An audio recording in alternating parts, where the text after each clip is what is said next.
My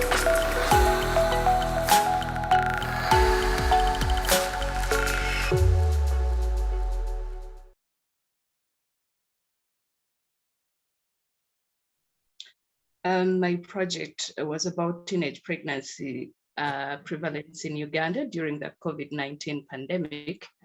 The working title was How COVID-19 Lockdown Spiked Teenage Pregnancy in Uganda. I did the project with two photographers, Miriam Watsemba and Stuart. We did our project in the Lango sub-region, in the districts of Apach, Lira, and Oyam.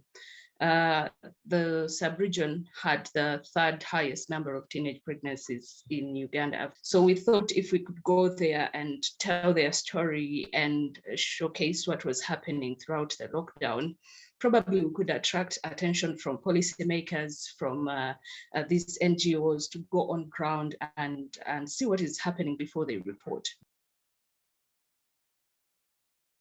Interviewing skills, me as a writer, I go to the field a lot, and I used to approach my interviewees or my sources with the force of, if I ask a question, you must answer, sometimes without putting into consideration what the other party is feeling, without putting into consideration that they have actually accepted to speak to me, but at any point they may withdraw their consent.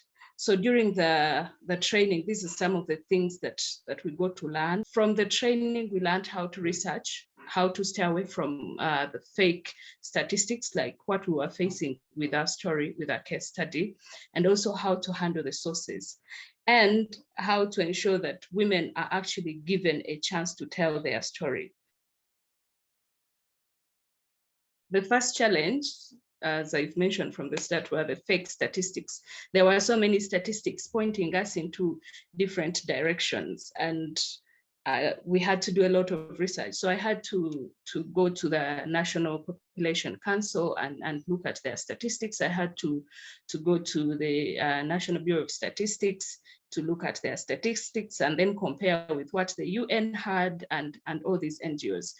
We realized there are so many NGOs that front these statistics, especially on social media, in order to get funding from international organizations. So there are times that as journalists, you just read something on Twitter from this credible organization, which is saying that there are like 1 million teenage pregnancies in Uganda, and you just go with it without interrogating it.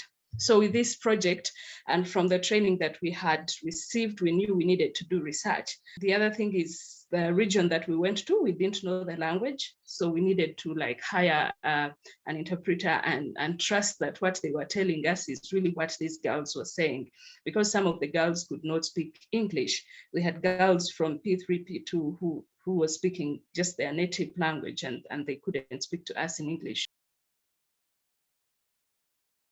What really pleased me was the attention that the story got. When I pitched the story to the Observer, they didn't even ask twice. They said this is a big story that needs to be seen and read by everyone. They were really impressed by the statistics, by the findings, by the research that we did, and all the work that we put in. So I was impressed that the senior editors could just look into the story and immediately publish. They published in print, both in print and online.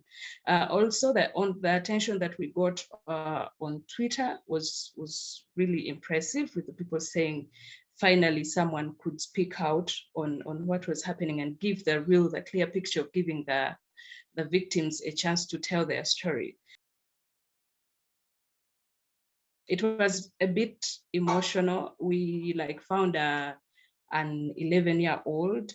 Actually, I think she was defiled when she was 10 years old by this man who was their neighbor. He was 36 years old, and this girl's story was really emotional, how she had told her parents that this man had been threatening her and no one listened. He went on and defiled her. At 10 years, she was having a child. the mom is drunk, there is no one to help her. Now she has to go dig every morning and make money to buy soap for her child, to provide food for her child. It was really touching, especially for me as a mother. So personally, it was really emotional, but it gave me hope that there is a chance for us as journalists to tell as more human interest stories as possible and help a woman or a girl out there.